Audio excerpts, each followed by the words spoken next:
yang lain supaya diam, dan yang akan disumpah supaya lafaznya didengarkan kemudian diikuti oleh saudara di Banda Aceh sana. Silakan. Ikuti lafaz sumpah yang saya ucapkan. Bismillahirrahmanirrahim. Bismillahirrahmanirrahim.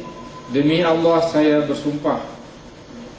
Demi Allah saya bersumpah. Sebagai saksi Sebagai saksi akan memberikan keterangan yang sebenarnya, akan memberikan keterangan yang sebenarnya, tidak lain dari yang sebenarnya. tidak lain dari yang sebenarnya. Terima kasih. Ya, silakan duduk ya. Duduknya urutannya sudah sesuai seperti itu. Ya. Duduk di belakang, lalu di kursi yang di depan itu diisi dulu saudara Abdul Hakim dulu yang pertama.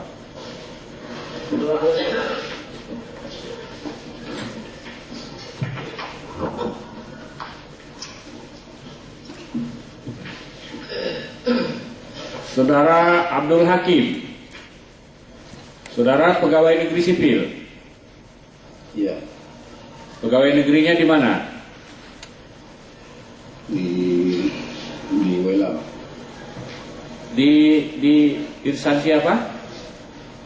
Di Dinas Pendidikan. Dinas Pendidikan. Oke. Guru. Guru, baik. Tinggal di Pasimali. yang lengkap Pak? Di Pasimali. Pasimali, Kecamatan Waila Barat. Iya, Kecamatan Waila Barat.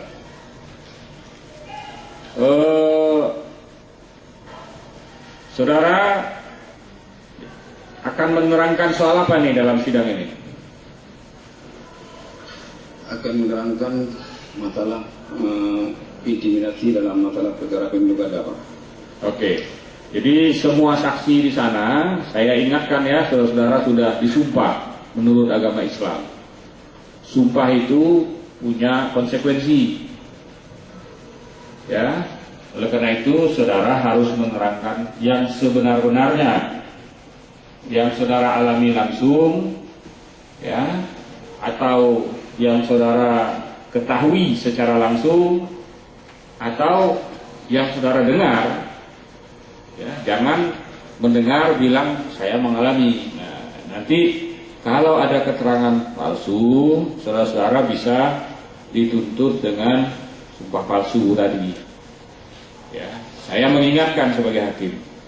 Yang kedua, ya sebagai orang yang beragama Islam tentunya kita tahu bahwa sumpah itu ditagih nanti kan kemudian hari.